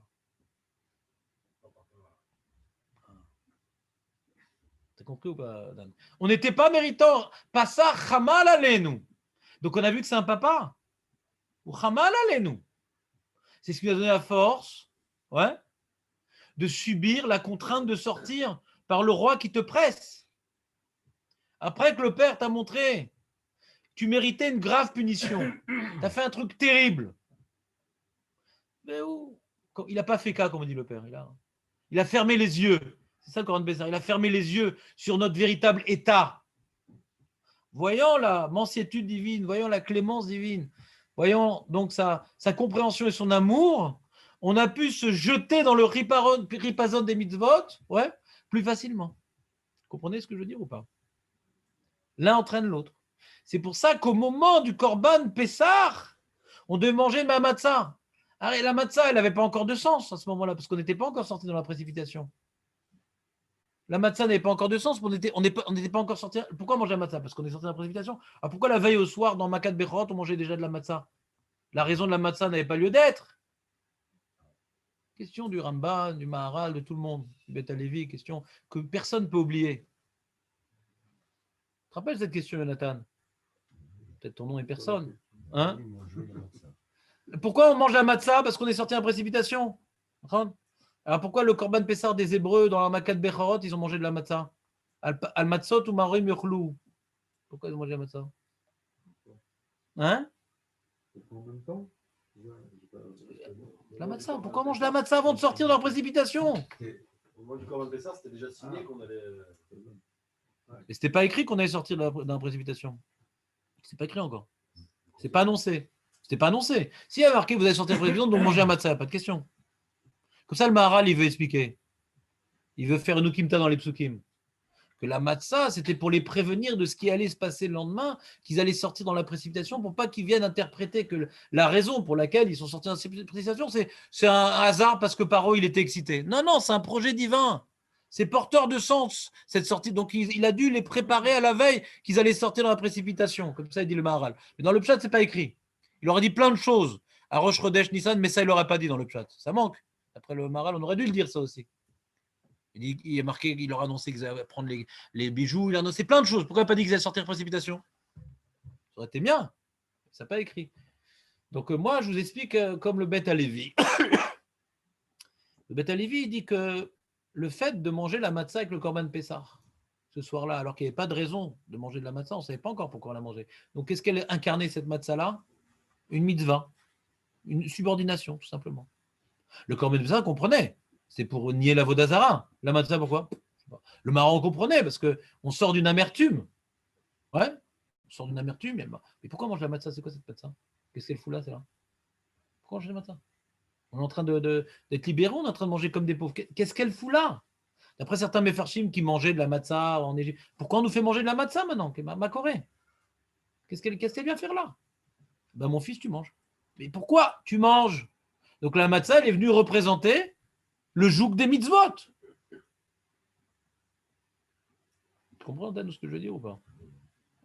Non? Ça représente la matzah, le joug des mitzvot. Et bien, le lendemain aussi, elle va représenter le joug des mitzvot, parce que puisqu'on n'a pas pu sortir de notre plein gré, Hachem nous a pris de force, c'est qu'il nous a pris pour peuple, et qu'on n'a pas le choix, parce qu'il nous a pris pour accomplir ses mitzvot. Donc c'est un avant-goût de la vraie raison de la matzah. La précipitation, c'est clair que la précipitation s'incarne le joug des mitzvot. Parce qu'on n'est pas sorti comme des hommes libres, on est sorti comme des esclaves, rachetés à un autre maître. Vite, vite, vite, vite, vite, vite.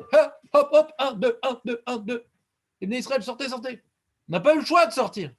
On a été pressés. Notre ancien maître a acheté vendu. Ouais, dégage. Les Égyptiens nous ont jetés dans les bras de Dieu. D'accord? Alors c'est ce qu'on doit raconter à l'enfant. On doit raconter à l'enfant. On a reçu le jeu de mitzvot. On n'a pas le droit, on n'a pas le choix de faire les mitzvot de mon fils. Et c'est la matzah. Ça représente les mitzvot, on n'a pas le choix, les mitzvot c'est un devoir. Mais il y a le Pessar. Le Pessar c'est quoi? C'est qu'Hachem Chamal Aleinu. C'est comme un père. Après tout ce qu'il a fait pour nous, les makot, qu'on n'était pas méritants, il a fait tout ça pour nous. Donc on voit qu'il le fait dans notre intérêt. Donc puisque tout ce qu'il nous fait, tout ce qu'il fait c'est dans notre intérêt, donc les mitzvot, qui semblent être une discipline dure à accomplir, c'est aussi dans notre intérêt. Donc on peut être rogeg les mitzvot. C'est Chagamatzot, Chagamitzvot. Vous comprenez, le plan, il n'est pas difficile, non? Et c'est pour ça que c'est Gata les Bincha. Le même vécu que l'homme Israël, il a eu en Égypte. C'est le vécu d'un père qui éduque son fils. Un jour où il est venu éduquer son fils, Béni Bechori. L'homme Israël est appelé Béni Bechori.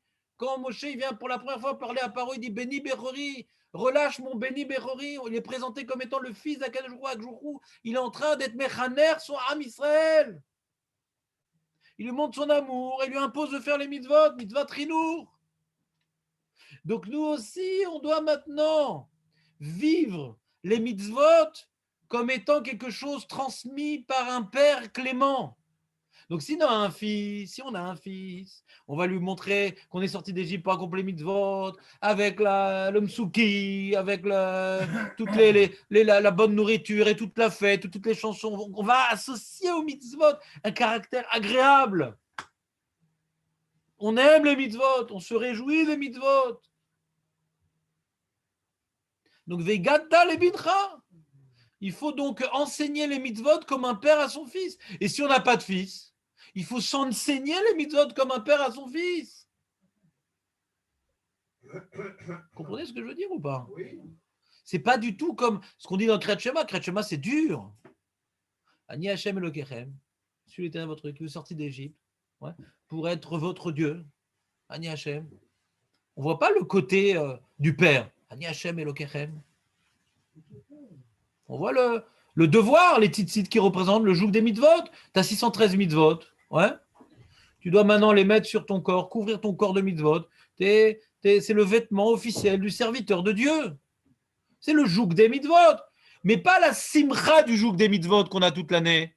On est dans le Kriyat Shema, on est en train de méditer à l'unicité divine, à sa punition, à sa récompense, au joug des mitzvot. Le Kriyat Shema, c'est le Eved, pas le Ben. Alors c'est vrai, dans le Kriyat Shema, si tu peux retrouver, il y a le Ve'afta, ouais, et le Ve'aya. Le Ve'afta, c'est le Ben, ouais. On avait fait un cours sur Tefillin, comme ça te rappelle. Le Ve'afta, c'est le Ben, le Ve'aya, c'est le Eved. Il y a aussi les deux mentions. Mais bon, c'est pas un vécu. Là, on doit sentir le privilège des mitzvot. C'est par Pessah qu'on s'en privilège. On se réjouit après. C'est extraordinaire quand même, Pessah. Si on résume le vécu de Pessah, on s'est cassé la tête pendant 2 semaines, le nettoyage, les matzot, on a fait des frais, c'est épuisant. C'était vraiment un vrai esclavage, ouais, la préparation de Pessah. Et on se réjouit. Ça illustre ce que c'est les mitzvot. C'est beaucoup d'efforts. Après l'effort, le réconfort. C'est ça les mitzvot. Pessah illustre le Chag HaMitzvot. Et c'est le message fondamental pour qu'on puisse éduquer nos enfants toute l'année. La manière que Yom Kippour nous permet de faire tchouva toute l'année, ouais, comment dirais-je, Pessah nous apprend de porter un regard sur Hachem comme un père qui impose des mitzvot dans notre intérêt. À nous, on doit se l'apprendre et surtout à nos enfants. Parce que si on n'a pas appris, on n'a pas fait vivre à nos enfants ce message-là, on ne saura pas transmettre les mitzvot. Et c'est tout le message qu'à chaque fois que je vous parle du chinour que j'essaie de vous transmettre. Il y a des gens, ils accomplissent le chinour en oubliant Pessah. C'est quoi le chinour? Mon fils, il faut que tu viennes à la tefila, prends le loulav, fais ci, fais ça. Le côté technique des mitzvot, le côté autorité des mitzvot. Et pourquoi il n'y a pas le côté amour? Parce que des fois, l'enfant, il est fatigué, des fois, l'enfant, il n'a pas la force. Des fois, l'enfant, il n'est pas adapté. Donc, pourquoi tu lui imposes cet acte-là s'il n'est pas adapté? Donc, il manque le côté amour. Et il y a écrit dans le passouk du chinour, Chanor lenar alpidarko gam ki askin le asur mimenu. Faut éduquer l'enfant selon son derrière. Comme ça, même quand tu seras plus là, il continuera le derrière que tu as donné parce que c'est adapté à lui. Donc, si notre génération, on est une génération de feignants, que les enfants, ils n'ont plus la force de rester 2 heures à la tefila, ouais, pourquoi on leur impose? C'est pas du chinour. On leur apprend l'acte technique de venir à la tefila, mais comme étant un esclavage duquel on veut se débarrasser dès qu'on aura l'occasion. Il faut lui faire comprendre que c'est un enfant d'un jour ou pas, un Eved, qui doit faire servilement dans la souffrance. Donc, si on n'a pas compris le message de Pessah, on n'est pas apte d'éduquer nos enfants. Il faut éduquer nos enfants chacun selon son niveau. C'est pour ça que dans la Gala de Pessah, on parle des 4 enfants. Tu ne donnes pas la même réponse au Racham, au Tam, au Racha et Noyda Lishol. Il faut s'adapter dans le chinour à chaque enfant. Là aussi, tu dis à Gada, Igata libincha lefi darko.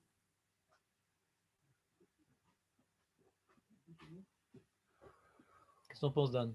Je pense que c'est difficile de connaître le derrière de son enfant. Moi, si soi-même on n'a pas appris à s'éduquer, on ne peut pas éduquer les Moi, autres. c'est mon fils qui m'éduque, donc je ne sais pas comment. Je sais, c'est ça le problème. Quand on a appris véritablement à s'éduquer, à comprendre l'importance des mitzvot, ouais, comprendre la relation qu'on doit avoir avec quelqu'un de jour, qu'on est plus à même d'être un chaliard d'Hachem face à son fils. Et quand nous-mêmes, on a des problèmes avec Hachem, c'est difficile d'être un bon chaliard. On voit beaucoup de parents d'accord. Enfin, on voit beaucoup de phénomènes où les parents, eux, ils donnent certaine importance malgré tout et ils arrivent à faire en sorte que leurs enfants soient plus. Il y a des parents qui font des efforts énormes. Bien sûr. Aujourd'hui, quoi. Ouais. C'est une question? Ouais. Vas-y, reformule-la par rapport à ce que j'ai dit. Peut-être le père, lui, la relation qu'il a avec les mitzvot, elle n'est pas forcément idéale, on va dire, et malgré tout, il arrive à transmettre à son enfant l'envie. Au niveau maintenant du Chinour Eladim, je peux te donner un type d'éducation X qui va donner, dans un cas, une catastrophe monumentale, et dans un autre cas, une réussite incommensurable. Il n'y a pas de klalim. Je vais donner un cas, il parle d'un phénomène, justement. Non. Il y a réussir le Chinour. Ouais, il y a réussir. Il y a un enfant qui réussit dans Torah Mitzvot grâce aux parents, et un enfant qui récite dans ta maison malgré les parents. Donc tu vas pas déduire, ah, tu as vu, le père, il était Mechalel Shabbat, truc, et l'enfant, il est devenu un grand sadique. On n'apprend pas des réussites dans le Chinour face au comportement de certains parents. Ouais. Il y a des klalim psychologiques qu'on peut comprendre. Ouais. Il est clair que quand le père, il n'est pas très religieux, des fois, ça peut donner des ailes à l'enfant, qu'il n'y a pas de concurrence claire, il va essayer de faire mieux que son père. Mais quand le père, il est très religieux, des fois, l'enfant, il sent perdu d'avance. Il dit, je ne vais pas pouvoir me distinguer de mon père. Il y a toujours une concurrence, un petit peu, le fils avec le père. Donc, des fois, ça le poussait à s'identifier à l'inverse du père pour trouver sa place. Donc, ça joue, ça. Ça joue. Donc, des fois, quand le père n'est pas très religieux, ça va donner à l'enfant la possibilité de trouver son identité dans la Torah et les mitzvot. Mais ce n'est pas dire que c'est le chinour qui a amené ça. C'est la recherche égocentrique de l'enfant qui l'a aidé. Tu n'as pas de preuve, Dan. T'as pas de preuve. 50% à l'amour, 50% à la prière. L'éducation de l'enfant. Il n'y a pas de base alors. Il n'y a pas de base d'éducation. Bien sûr qu'il y a des bases d'éducation. Voilà. Il y a les enfants qui réussissent malgré les parents et les enfants qui réussissent grâce aux parents. Bien sûr qu'il y a une éducation. Si les parents sont incohérents, on ne peut pas demander aux enfants d'être cohérents. Si les parents, maintenant, ils sont feignants dans certaines mitzvot et dans d'autres, ils font très attention. Tu ne peux pas demander dans la mitzvah dans laquelle tu fais attention à l'enfant de faire attention. Ouais. Alors, toi, tu fais ton choix, je fais mon choix. Toi, ça ne te dérange pas la tefila, ouais, mais ça te dérange d'enlever la télé de la maison, ça te dérange de je ne sais pas quoi. Mais moi, ça me dérange la tefila. Chacun ses problèmes, camarades. Ouais. Donc, c'est sûr qu'il y a des choses qui rendent compliqué le chinour. Ouais. Ça veut dire que l'enfant il va finir mafieux. Il peut des fois sortir très bien pour les raisons que j'ai évoquées. Ouais. Mais ce n'est pas un bon chinour. C'est pas un bon chinour.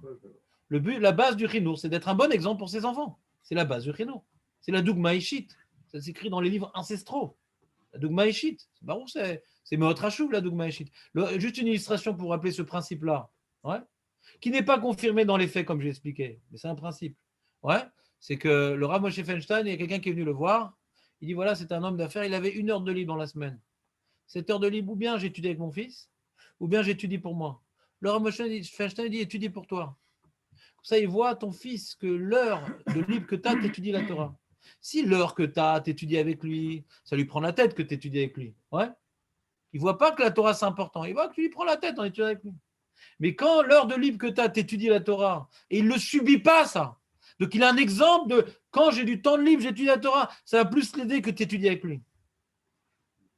Si tu as le temps de faire les deux, fais les deux. La question n'est pas là. On parle d'un cas extrême, ouais, qui est, comment dirais-je, significatif du chinour, qui est donné l'exemple. Et des fois, quand on donne l'exemple, l'enfant, ça l'étouffe. Il dit, moi, je n'ai pas la force comme mon père. Je n'ai pas la force d'étudier comme ça, nuit et jour, je n'ai pas la force. Donc, il cherche un autre chemin. Mais il revient. Parce qu'après, tomber, comme je dis, dans l'obscurité, c'est ça que peut-être il te manque une vision à long terme. Il revient, l'enfant. Si le père, il a donné un bon exemple, sans faire trop souffrir l'enfant, ouais, l'enfant, il fait sa recherche personnelle pour être différent de son père. Et il tombe dans l'obscurité la plus profonde. Après, il revient. Il revient. Parce qu'il a eu un bon exemple. Mais s'il a eu une Torah édulcorée, il revient vers quoi? Il n'a pas où revenir. Il a une religion comme une autre, fait son choix. Vers où il revient? Pas tous les enfants, ils ont besoin de se différencier, pas tous les enfants, il faut une crise, mais c'est quand même à la mode de nos jours, la crise d'adolescence. C'est très, très répandu. Ça ne touche pas tout le monde, mais un bon pourcentage. Et comment? La rabbinite Guise disait qu'aujourd'hui, on sort de l'adolescence vers 40 ans. Oui, il y a 2 guerres. Il y a 14-18 et 39-45 dans la guerre. Donc, et pourtant, les familles avant, il y avait beaucoup de familles qui n'étaient pas religieuses. D'accord? Et quand tu vois les enfants, la plupart ils sont devenus religieux quand même. Ça, c'est un phénomène de société. C'est uniquement après la Shoah. Après la Shoah, il y a eu un retour. Oublie la Shoah. Non, j'oublie pas. Je te réponds à ta question. Mais on peut pas. Mais c'est après la Shoah. Après la Shoah qui a montré que le goy n'est pas mon ami, que ça ne sert à rien de m'assimiler. Ouais. Il y a un retour d'identité juive. Au début, c'était un retour d'identité. On est entre nous. Et deuxième vague, ouais, entre nous, ça sert à quoi si on n'a pas une identité spécifique? Pas énormément, mais un bon pourcentage qui s'intéressait à l'identité juive. L'identité juive, c'est la Torah. Mais c'est un phénomène qui n'a jamais existé dans toute l'histoire du peuple juif. Un tel mouvement de tchouva, c'était qu'après Purim et après la Shoah, c'est tout. Après les 2 interventions d'Amalek, il y a eu les deux Matan Torah. Après Amalek, on a Yitro. Ouais. Après Amalek, on a le matin de Torah de Ezra et on a le matin de Torah des années 85-90. D'accord? C'est comme ça. Après, l'obscurité et la lumière.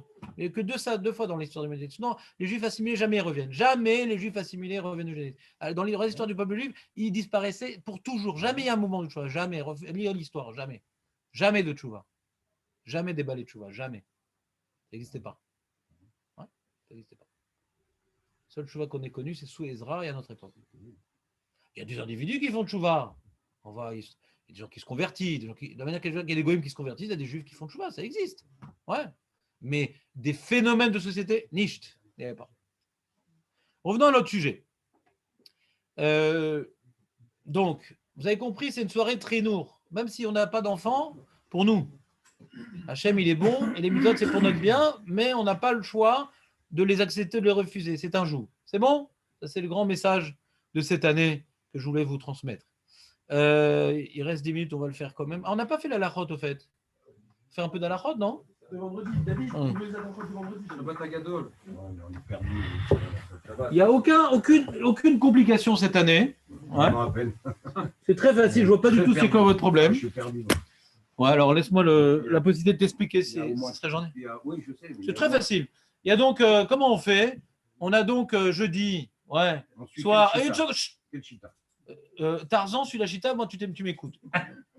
Jeudi soir, on fait l'abdikat Rametz. Tais-toi, Eliaou. Ton silence est pour nous, fait beaucoup de bruit dans mon esprit. Donc le jeudi soir, abdikat Rametz avec bracha. Bien qu'on n'ait pas hors l'arba ça, on va pas prendre la bougie pour faire abdikat Rametz après le kiddush de Shabbat. Ouais. Donc on fait ça jeudi soir. Il a fait merde. Maintenant, Biou Hametz, comme chaque année, les Khatrila, il faut le faire avant Khatzot. Ouais, les Khatrila. Si on n'a pas pu le faire avant Khatzot, on le fera après. Et pour ne pas se distinguer d'une année sur l'autre, on fait avant Khatzot, Biou Hametz. Très bien. Est-ce qu'on fait le bitoul après Biou Hametz? Alacha? Non. Pas besoin parce qu'on a le deuxième bitoul qu'on fait. On a un premier bitoul qu'on fait après l'abdikat Hametz.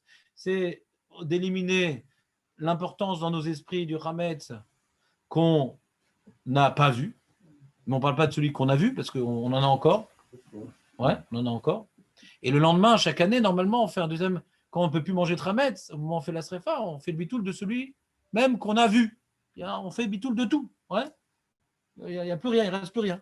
Mais là, on va manger à Shabbat du Hametz. Donc ça sert à rien de faire le deuxième bitoul, il rajouterait en premier.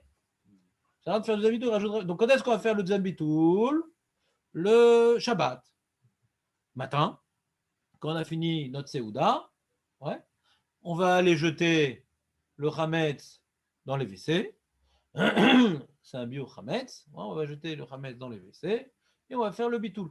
Alors, dans le bitoul qu'on dit chaque année, la troisième fois qu'on le répète, il y en a qui rajoutent VAV Efker. Ouais, on rajoute le mot Efker. Il y en a qui disent pas ça Shabbat parce qu'on n'a pas le droit d'être Mafkir Shabbat.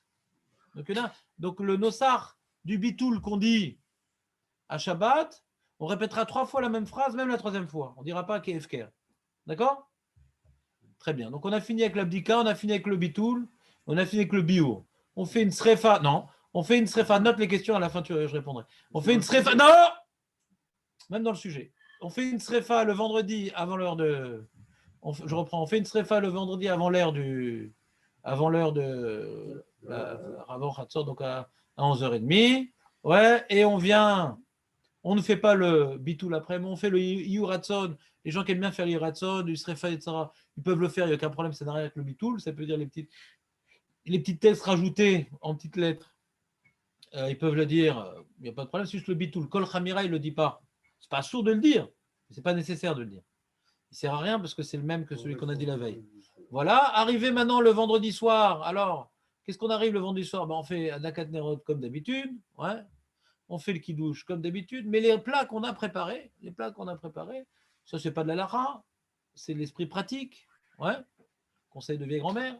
Eh bien, on va tout cuisiner dans des casseroles cachar les pessards, et on va manger dans des kéli khat parami. On va peut-être pas manger de couscous et de daf ce Shabbat-là, ouais. Si on mange du couscous, on fera pas de bâton de couscous, de bataille de couscous non plus, ouais.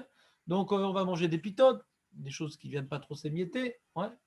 Et donc, puisque les casseroles sont cachées à l'épaissard, donc les aliments sont cachés à l'épaissard, je les mets dans des kéli khat parami, je vais manger avec ça du pain que j'ai le repas du soir, le repas du matin, je vais prier honnête pour pouvoir accomplir la mitzvah de faire la séouda sur du pain. Ouais.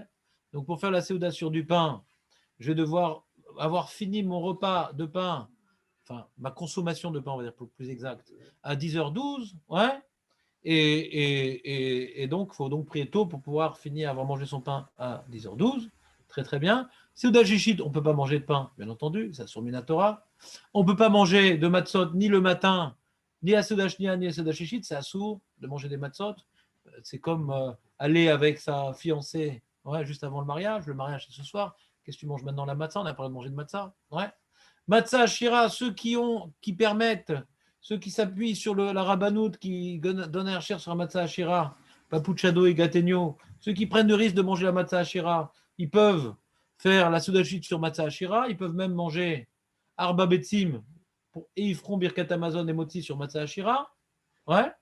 S'ils veulent faire motzi ils peuvent manger une grande quantité de matzah Shira. Mais attention, la soudachit, il faut la terminer avant 15h52, je crois. 16h avant 16h. 15h52. Où t'as vu ça, toi? Je sais pas. J'ai vu 15h30. 15h30 ou ça? T'as vu ça où?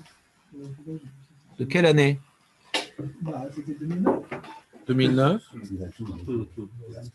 Le vendredi, C'est moi marqué 3h51. 52, je me suis trompé. 3h51. David? Ah là là. Tiens bon, on y est presque. On est rien n'est important. Je suis le roi ici. Ouais. Palefrenier, reviens dans tes écuries. Je suis le sujet, j'accepte d'être le sujet. Donc on a parlé des repas. Alors il y a une marloquette. Est-ce que maintenant on peut prendre des matzot, mais vous chalotes, mais tout ganote? Le Rav Odessef, il est méquel dans ça. Le problème qu'on a, le Rav Vertien, il dit non. Il y a une marloquette. Rav Metzen, il dit que non. Le problème, c'est ce que ça s'appelle encore de la matzah. Qu'on n'a pas le droit de manger de la matzah. Premier problème. Deuxième problème, c'est que parce que c'est pas comme matzah ashira. Matzah ashira, la composition fait qu'on peut pas s'acquitter de la mitzvah de matzah, c'est pour ça qu'on peut la manger rêve ça. Alors que la matzah, sa composition, elle est oui bonne, mais tu as rajouté un goût où tu as perdu le tam matzah. Ouais. Mais c'est de la matzah où tu as perdu le tam matzah, donc on la prend pas pour le seder. Mais c'est de la matzah qui a un tam, autre chose que la matzah. Ouais. Donc c'est pour ça qu'il y a une marloquette sur ce type de matzah, mais qui est cuit ou qui est frit, c'est une marloquette. D'accord? Le Rav Yosef, il permet. Le seul problème qu'on a dans le Rav Yosef, c'est que lui, il permet même de prendre la matzah, mais vous chelet ou metougenet à la premier repas, au deuxième repas, et de faire motzi sur ça. Et ça, c'est un problème. Ouais. Ça, c'est un problème parce qu'on ne fait pas motzi toute l'année sur la matzah.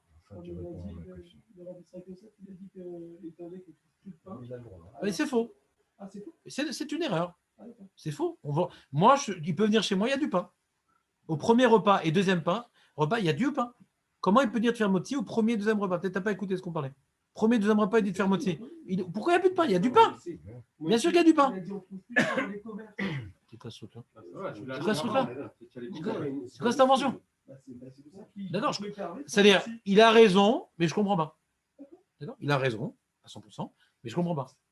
Enfin, je comprends tous les poskim qui ne comprennent pas. On va dire. Je comprends tous les poskim qui ne comprennent pas que le minag des Sfaradim, le minag des Sfaradim, c'est de faire mésonote sur la matzah, sauf quand la matzah, c'est le seul pain disponible.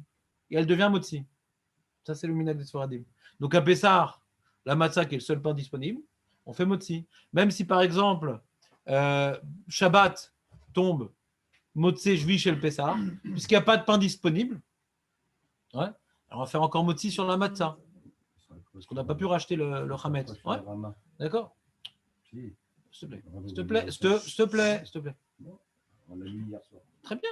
Lis-le. Bibop, lis-le. On reprend. Donc le problème, il est relais comme le Rama. Nous, on est possèque, qu'on est mévarer, maisonnot toute l'année sur la matzah, sauf. Tu parles du Rav Yosef. Il y a où est-ce que je peux garder la parole, s'il te plaît? Je te demande de garder la parole. Le minag des Sfaradim, c'est de faire maisonnot sur la matzah, sauf quand c'est le seul pain que nous avons. D'accord? Seuda Rishona et Seuda Shnia, on a d'autres pains. On a du vrai chametz.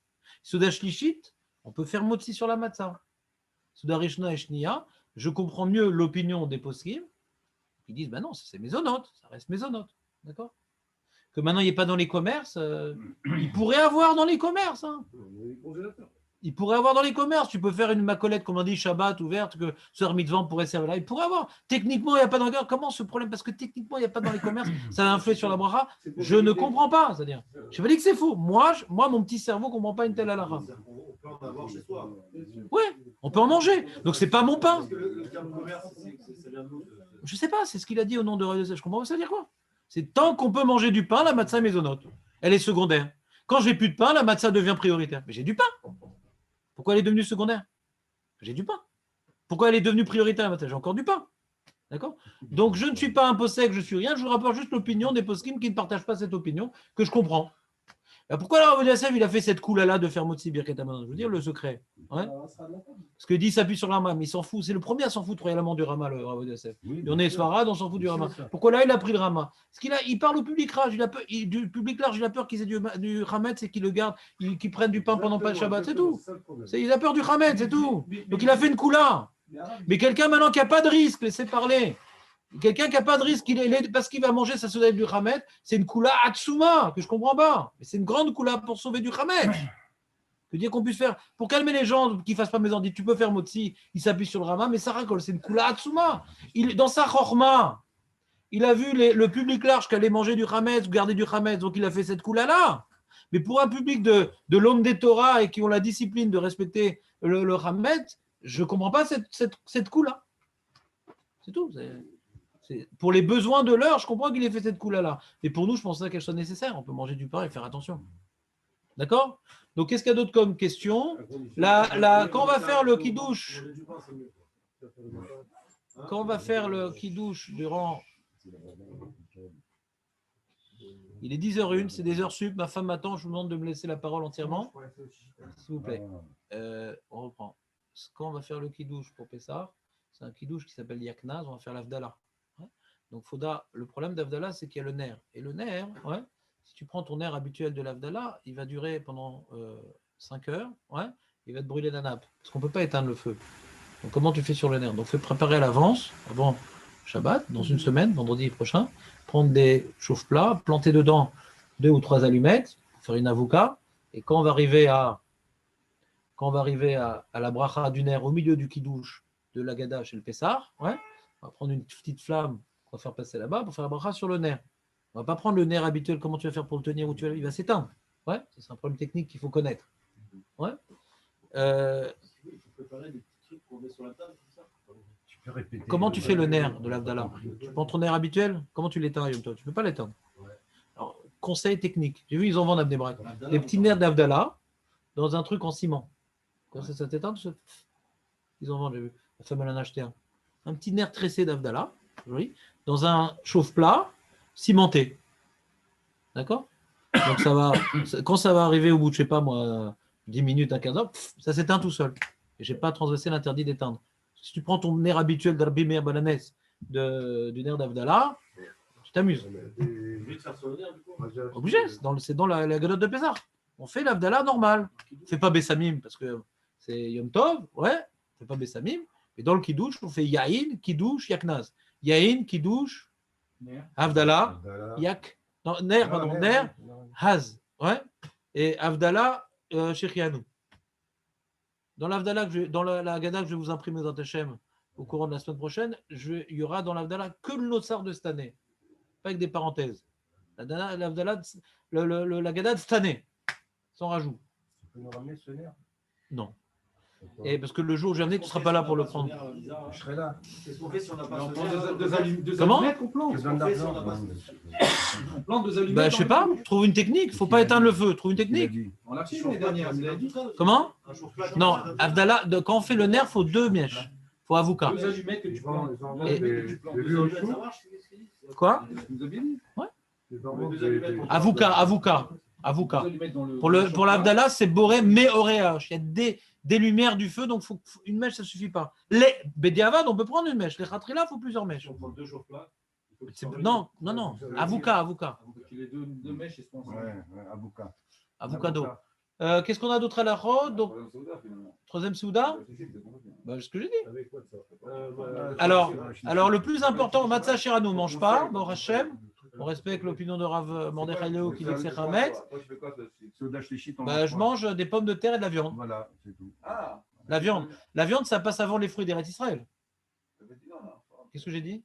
Qu'est-ce que j'ai Il a dit? dit que Mishnah Berurah, il a dit que même Bediavad, il n'est pas d'accord le Rav Shulchan Aruch. Mais non, je reprends. Le Shulchan Aruch rapporte 4 opinions. D'accord? Première opinion, toutes les opinions sont d'accord que les Khatrila, Soda Shlichit, c'est sur le pain. Mais Marloquet, est-ce que je suis quitte Bediavad si j'ai pris des gâteaux? Première opinion, non. Alors, je crois qu'on ne fait pas Soda Shlichit sur des gâteaux parce que, première stam du Shulchan Aruch, on n'est pas quitte sur des gâteaux, que du pain. Ouais. Deuxième opinion, on est quitte sur des gâteaux. Troisième opinion, sur de la viande. Quatrième opinion, même des fruits. Donc, on s'appuie cette année-là sur la troisième opinion.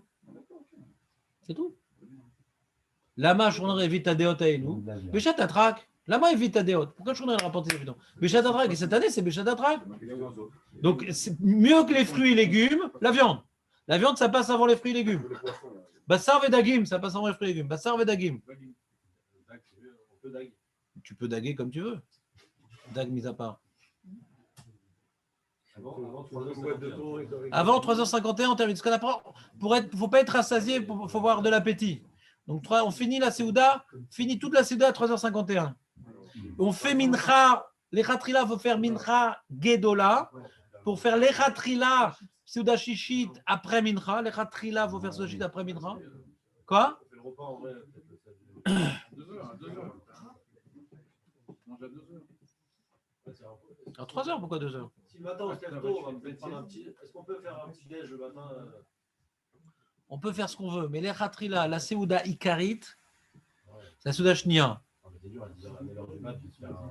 D'accord. Alors si c'est pour toi, Altikra Oneg et là Onesh, alors t'es pas tout. Celui maintenant qui peut manger tranquillement à 9h, la viande, le poulet, le pain, etc. Et c'est mon cas.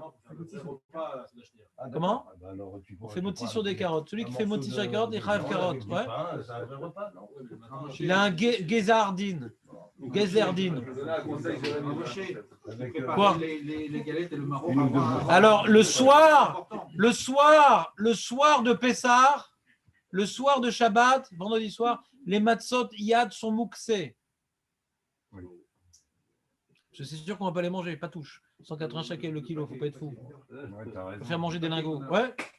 Mon paquet. Bah, c'est Shlomo, non? Chazak. J'ai dit que c'est mouxé et Benjamin explique qu'on n'a pas le droit de transporter. Chazak. Chazak. Moi, je passe Shabbat chez moi, je vais passer chez le fédère chez quelqu'un. Il faut l'amener avant. Je suis obligé de l'apporter avant. Bah oui. Voilà, t'as trouvé la réponse. Chazak.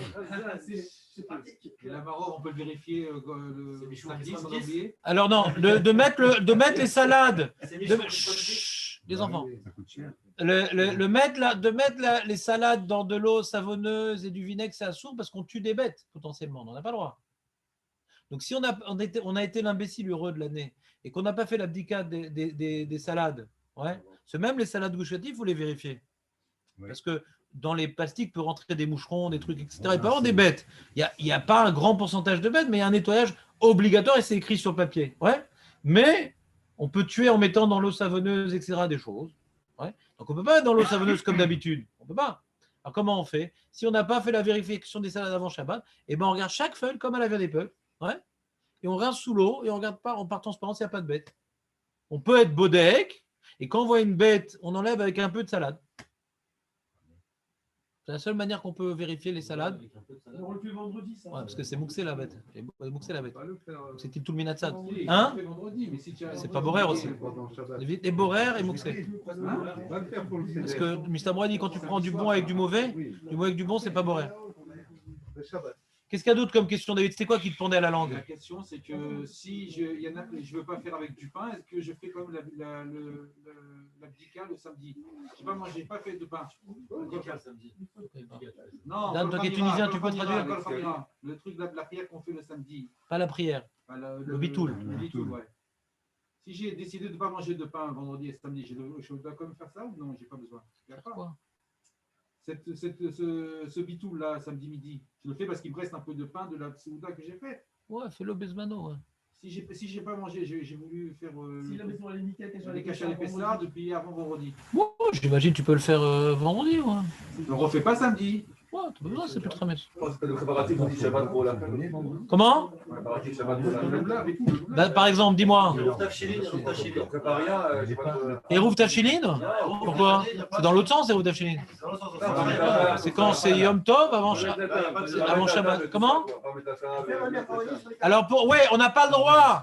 On n'a pas le droit, Shabbat, de faire des préparatifs pour Pessah, de mettre la table, de ranger des assiettes, des trucs. On n'a pas le droit de faire des préparatifs. Alors moi, je prépare la table du Seder vendredi. Et je mange sur une autre table Shabbat. C'est le soutien alors, Alors non, on a le temps que tu pries, la table va être préparée par la femme. Elle n'est pas sortie d'Égypte. Je crois que je vais aller manger au resto. Celui qui veut donner les paniers pour les pauvres de Rav Esman, ils peuvent. Dimanche, tu viens? Nous aussi, on a des pauvres ici. Hein. Ne crois pas. Bah, donne-leur, il n'y a pas de problème. Je n'ai pas dit qu'il ne faut pas donner à tes pauvres. Non, je t'ai donné aussi. Hein. Bah, donne à tout le monde. Qu'est-ce que Bon, c'est? c'est du pain alors. Hein? C'est du pain. Ah, toi, tu voulais pas faire sur le pain? C'est la question. Moi, ce que j'ai compris, c'est il y avait Matzah al-Shira, mais ce que j'ai entendu, c'est qu'il y en a, ils font son vendredi soir avec la vraie Matzah. Vous avez entendu ça ou pas? Ouais, c'est permis. Ouais. Ça, c'est permis, ça? C'est permis. Ouais. Mais maisonnote. Hein? Maisonnote, c'est un problème. Ah, Tu touches pas. Alors, il faut manger. Non. Il faut manger que 4 décimes, quoi. Pas de problème avec Hein? les gars. On n'a pas. On n'a pas C'est énorme. J'amènerai le jour où tu viendras pas. Tu as donné les petits.